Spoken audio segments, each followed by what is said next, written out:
Hello everyone, my name is Ethan Sullivan, or Sully if you're talking about roller derby. Just started to look at creating this video. This is like the trial run of doing a footage review of roller derby.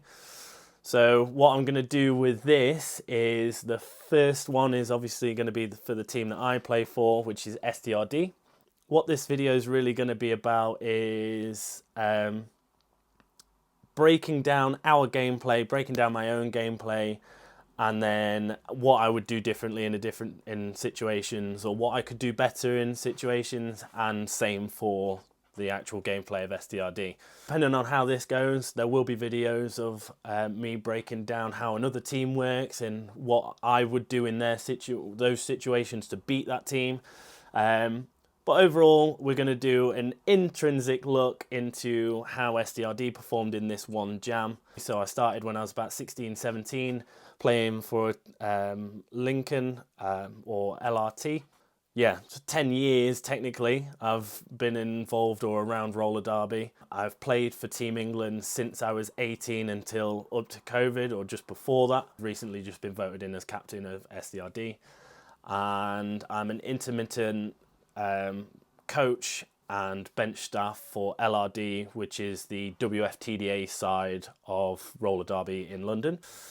So what I'm going to do is I'm going to start playing the footage, go over what I've thought of the previous few seconds or so. So at the moment we've got Dixie, which is number 56 here, has lined up next to Duracell. He's young, he's explosive, and it's quite a tricky jammer to sort of get hold of. It was almost like a competition between the two of us, which went in my favour, because obviously with my experience over the years, I sort of know that you've got to be confident in what you want to do. And there's kind of the thinking of SDRD, the bench staff, the Duracell is a young person, that he might make the wrong decision and get himself trapped or something like that, and you'll sort of see what I mean. So we've rolled up already playing. Duracell knows that he's being jammer matched against now, so it's in his head that I'm always going to be on track when he's on track. And then yeah, super conscious of what I'm doing here, which is nothing, but they're taking the time to think about it. And then that's it. We both start putting a bit of energy in, start feeling out the walls. I'm not going towards the line as much as I can. I'm just driving through the centre, because that's where I'm getting the most purchase. And then hit out. There's a penalty called, and then we go again. So it's just push, push, push, touchdown, round, go, and out. Then we go into the offensive gameplay of Manneken Beasts, which is fantastic. Quick switch to defense. You see Duracell go down there, carrying that speed into a 2v1 situation, which is fantastic. You want to do that as most of the time, as much as you can. A little bit of hesitation there from Duracell, which got him caught.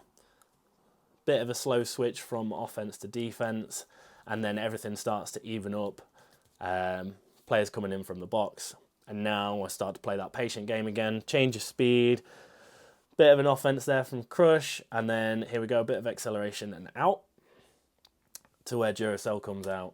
And unfortunately, maybe a little bit of a clash with Crush's face and Duracell's body, which then finishes the jam. So as you can see on the footage, I start rolling up, and Dixie graciously takes a step aside. So we've jam and matched at this point in time.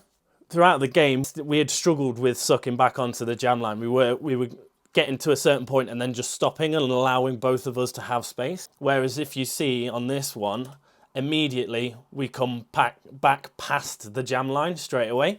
Duracell knows that I'm stood behind them. This is just sort of like a mind game for me. In this situation, it worked. With what we had already discussed about making the wrong decision depending on who they're jamming against.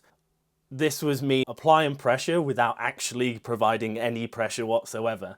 But at the moment, I'm allowing SDRD, who has the control at the back of the pack, to just sort of settle down, sit down, and relax. Manneken Beasts don't really do anything about it. They don't press hard onto SDRD or anything like that. It allows me to sort of take that time and provide passive pressure onto the back of Duracell. So as you saw, I've just gone to the inside of my pack and I take that step round into the space that I've got there.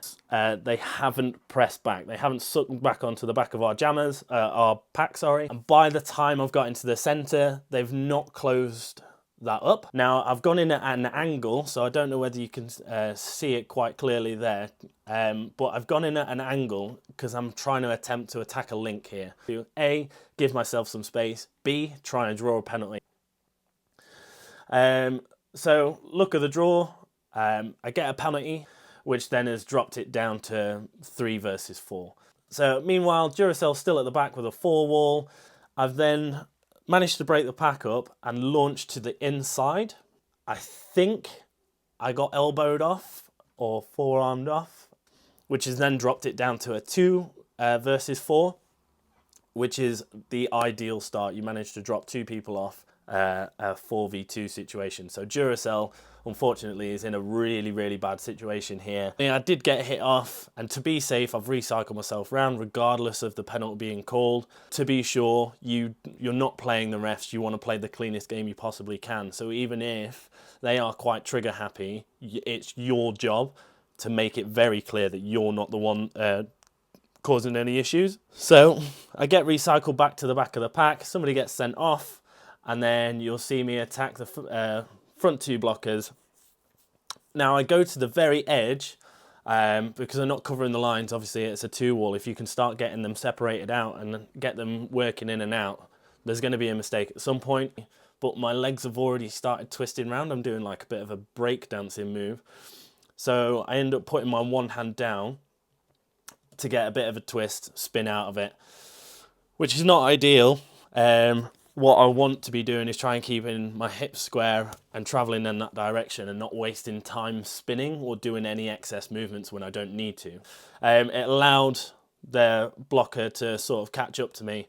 I've lifted that trailing leg up and through just so that that hip just sort of like glances off rather than actually changing my centre of mass. Here, Manneken Beasts have done a fantastic job of turning around and trying to get the offence in, and then they've communicated that I'm coming back round. So now I'm coming round for my second pass, which is my scoring pass. I've gone out and got lead.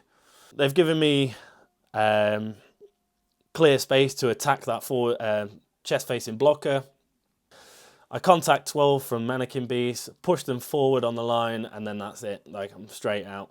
If it's a 2v1 situation, as a jammer, super confident that I can take on 2 players because I have the momentum and I don't really want to be stopping for 2 players. With a very stylish point, I might add.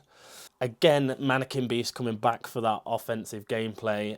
Duracell goes to the outside, he's taken the panty off. The pivot is standing in the box. So panties come off ready and waiting, but unfortunately there's no pivot there to get him out. So towards the very edge of the track, Spectral manages to catch him, knocks him off, and unfortunately this time they didn't switch to defense fast enough. So yeah, free pass. Crush is standing up, we're just coming round. The odds have evened up completely now, so the pivot's out. Now it's a 4v3 against. I come back into the pack. This is where you start being a little bit more cautious, okay? Took the opportunity to take some speed off, pretty good at accelerating. So I'm happy at slowing down. I'm pretty technical when it comes to getting into a pack and being able to manipulate it while I'm there in a nice slow pack. Speed is an advantage for everybody, whereas I like to play my tricks sort of in and around, which we'll get into another day. But at this point in time, I've not had to really do much apart from carry my speed, which is a great fundamental to do. So talking about the change of speed, I was in the centre of the track here and I've juked to the outside onto the toe stops. Taken a hit. I can see the hit is coming. I'm on my toe stops. I've squared my hips up here and then, as you can see, lean into that hip. So I drop my shoulder. I put my arm in the way, I drop my shoulder so I can take some of the fizz off that hit, and then a nice little pirouette round just to sort of carry that momentum as well. what you ideally want to do is be strong enough to accept the hit and travel in the exact same line that you were traveling in. You've counter blocked, you've taken the hit, and you've carried that momentum. So that's ideally what you want to do. Good fundamental jamming is keeping your hips square, accept the hits. Roller derby is a contact sport, so you don't want to try and avoid every single hit. It's bad practice to try and dodge everything. Duracell's rolled around Tom, used that physicality there. I've come out and Duracell has gone. A few key takeaways that I feel are most important. The start of the jam, we've started to develop, get into a bit of a nice smooth roll. And so we've jam and matched me with Duracell. We played absolute mind games. This rollback is perfect. Played pretty passive on the line and then just allowed my team to take up all the space that they wanted to. Always think about how you're starting your jam. How can you best throw off the jammer in that situation at that start? Being passive is obviously one. Being quite assertive towards the other jammer is obviously another one.